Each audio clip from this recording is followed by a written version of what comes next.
Have eyes that sees. And I'm going to dwell here. Have eyes that what? Sees. Tell your neighbor, the man beside you, can you see? Louder, guys. Can you see? Ask him, what do you see? Ask him, what do you see? Are you seeing? Now, how many of you can agree with me that many men have never seen their spouses before? Never. Listen.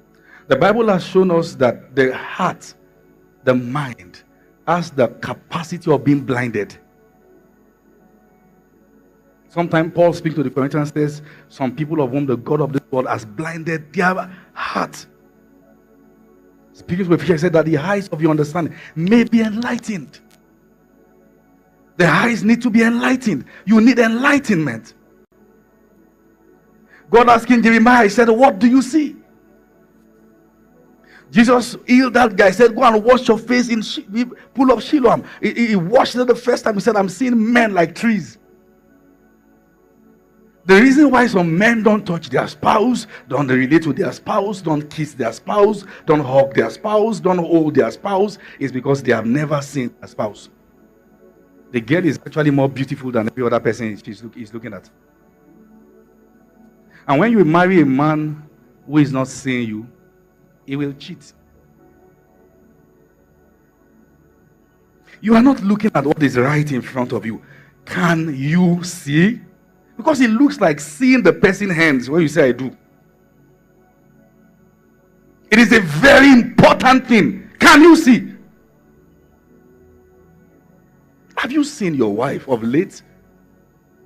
Whose picture do you stare at? Whose social media have you been stalking? Who is entering your eyes? Who is entering your mind? Who are you comparing her with? Have you seen what God gave you? Have you looked at her again? Can you see the person you ignore every night on the bed? Because the devil gives you an impression that what you don't have is better than what you have. And James called it superfluity of nothingness. It's a well you keep digging and not touch water. When you begin to go the route of sexual immorality, you may never come back. I've seen men with beautiful wives gone to chase after something else. You put this person side by side with the wife, you wonder, is something wrong with you? What's wrong with your mind?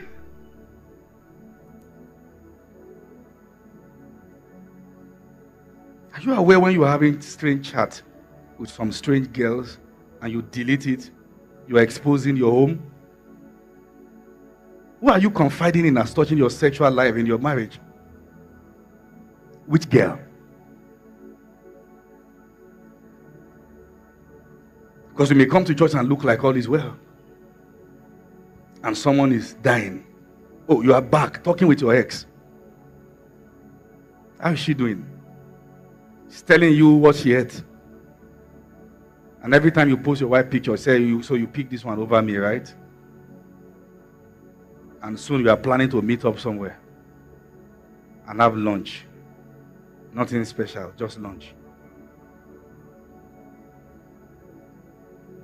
And we do these things to ourselves because Eve in Genesis 3 looked at the fruit and she said to herself, this is a fruit that one should desire to make one wise. It is good to the eyes. And she took of it and ate. But in that same garden there was the tree of life. You have the tree of life in your garden. Don't go after the tree of knowledge of good and evil. Can you see it?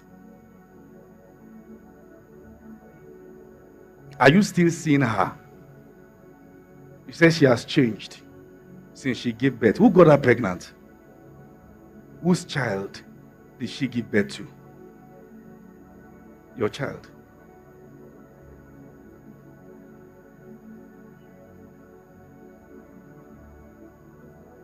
And when she's pregnant and her body is changing, you can't compliment her.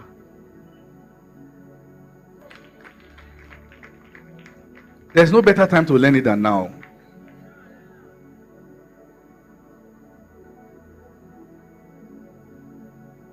When your wife is pregnant, you are where she throws up. Can you clean it?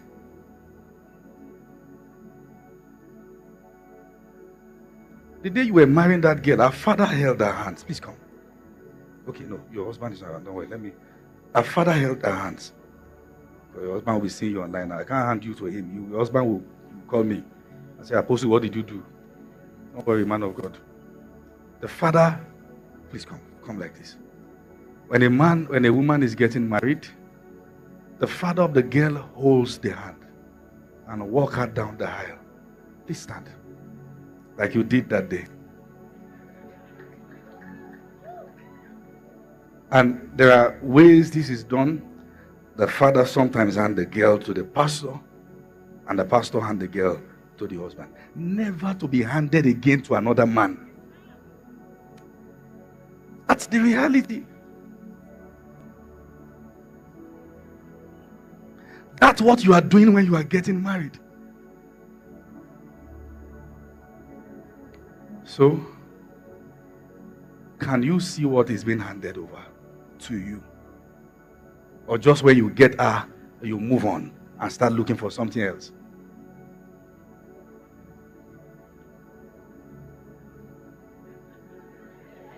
Now, so you go older. So it's brother and sister relationship now. I love your pastors.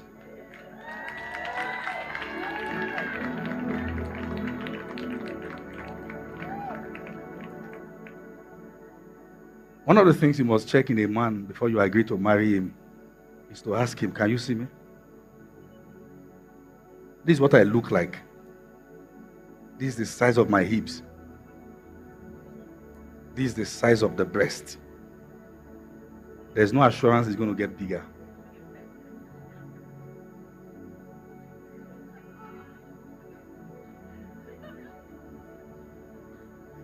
There's no assurance. Do you like what you see?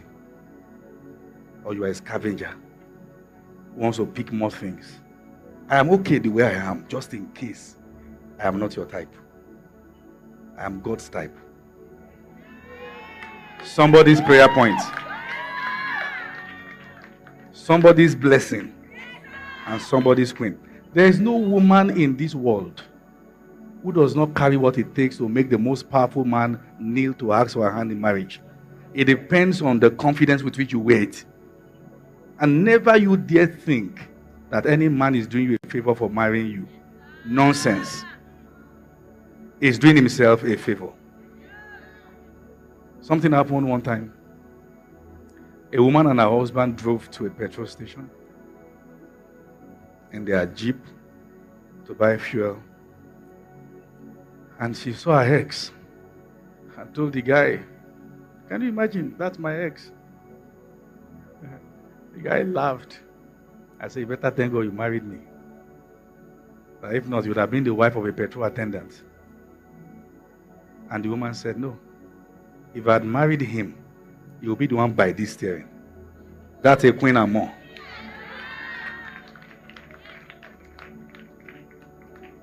That's a queen and more. Hold your wife to your tent, O Israel. So don't marry her. Yeah, thank you. Yeah, that's how it's done. There's nothing special about it. That's how it's done. Opening the car door for your wife. That's how it's done.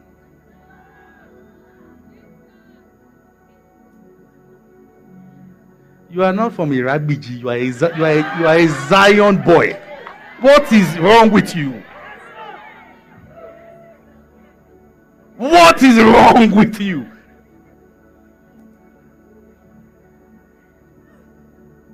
Hey!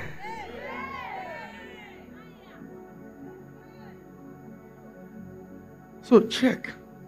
The person you are giving a yes, can he see? Can you see what is right in front of you? Let me be honest with you. Let me be very honest with you.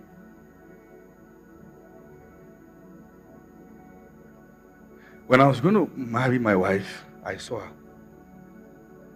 One time I went to our home church and I saw them wearing berets, and I've spoken against berets all my life, almost a campaigner against it. But I mean, who cares? If it's good on you, it's good on you. Okay? It looks good. Once he likes it, who cares what anybody thinks? Yeah. You wear it with beauty, dignity, and splendor. Okay? Good. But I've spoken against it a couple of times. But there I was, been invited to preach in their church. And I was looking at my wife in their midst. I said to myself, if you guys know who is sitting here, I know what I saw. And it's clear. It's obvious. When I released the video of proposal to my wife, some people started complaining from one school I don't want to mention and said they've come to carry from amongst us because you did not see. Have you seen the ladies in church? You have people that you hear the same thing, trained under the same atmosphere, have the same training, spiritual and doctrinal persuasion, or you like to play a away match and they flog you back every time. When God made Eve to pass before Adam, the first thing he did was to see her. And you have to keep seeing her all her days. A woman is going to have many seasons. You must see the princess you married, even when those seasons are changing. When her stomach is so big and she's walking like this, see the princess you married. I told my wife during pregnancy, she's pregnant with her daughter, and I said to her, you are even finer pregnant. Beautiful, flawless.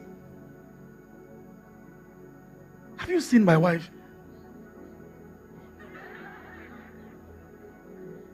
Her skin is like milk.